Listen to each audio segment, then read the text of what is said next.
Thank you, Chairman. And goes without saying that repossessions should be the very last resort in cases of mortgage default or mortgage arrears. However, to be the last resort, a measure must actually be possible. And an unintended consequence of the Land and Conveyancing Law Reform Act of '09 has prevented repossession from being the last and final option for financial institutions. This became apparent as a result of a High Court case, which I believe is currently on appeal to the Supreme Court, involving a non-traditional mortgage lender. And with the current events in our political system, this is another reminder of the centrality of courts in our legislative system, and an indication of the pervasiveness of judicial decisions. It's very likely that this bill will be vociferously opposed by the opposition and will be portrayed in an incorrect light. And without doubt, legislation must always be carefully constructed and rigorously analysed, and this ought to be the aim. At times, however, unforeseen developments can emerge which need to be addressed. This bill will rectify an unintended consequence of the legislation and restore the previous position. Furthermore, the bill introduces a new provision which will enable a court to adjourn repossession proceedings and seek an examination to determine whether the personal insolvency arrangement can be utilised. As members of the Oireachtas will be aware, the personal insolvency arrangement is a new remedy available to heavily over-indebted people and is a non-judicial alternative to bankruptcy. It has been specifically designed to better handle large debts such as those associated with mortgages. We must recognise, despite our hopes to the contrary, that some mortgages are simply unsustainable.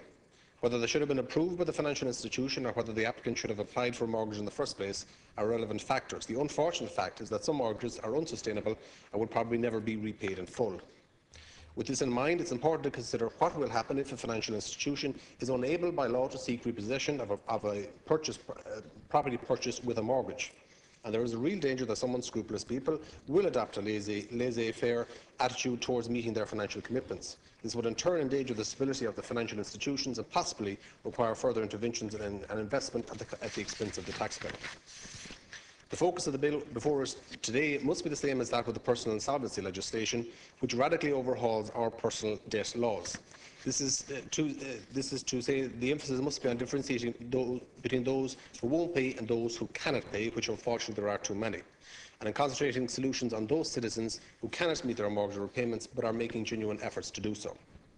The Government has correctly committed to a number of actions which will address the mortgage arrear problems, including providing advice, information and guidance to people in arrears, reforming our personal insolvency legislation, requiring the financial institutions to develop and implement operational plans for addressing mortgage arrears, updating the Central Bank's Code of Conduct on mortgage arrears, which protects borrowers. Today, FLAC, the Free Legal Advice Centre, published its analysis of this bill, which contains a number of sensible, common-sense suggestions which will maintain and or increase the protection of the borrower in advance of the reintroduction of repossession mechanisms. A requirement that the lender fully comply with all steps of the Central Bank's Code of Conduct on mortgage arrears in the case of a lender seeking repossession is a very welcome suggestion. It would make no sense at all for a court to allow a lender to secure a repossession order if that same lender had not bothered to comply with the Central Bank's regulations. Another suggestion which I agree with and I would urge the Minister to seriously consider is extending the time permitted for exploring the personal insolvency arrangement options from 2 months to between 4 and 6 months. The personal insolvency arrangements is a significant undertaking and should not be entered into lightly. Therefore, it is vital that time and space are afforded to all concerned parties. Whilst it is often quoted that ignorance of the law is no defence, I concur with the concern of FLAC and others that there exists an inadequate and incomplete source of advice and information to borrowers who find themselves in financial difficulties or mortgage arrears. To be clear, MABs and other organisations provide an exceptional service to people, providing advice, information and support. However, I am concerned by the presence of pressure on these organisations who are experiencing unprecedented levels of demand for their services, and I appeal to the Minister to further enhance the State's resources available for MABs.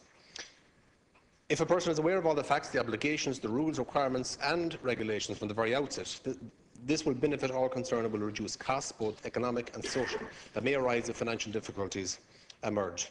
And in conclusion, while I appreciate and understand why this bill is being introduced, and I agree that repossession has to be part and parcel of a normal, properly functioning financial system, we must also ensure that genuine, honest borrowers receive all of the support necessary to navigate their way out of financial difficulties.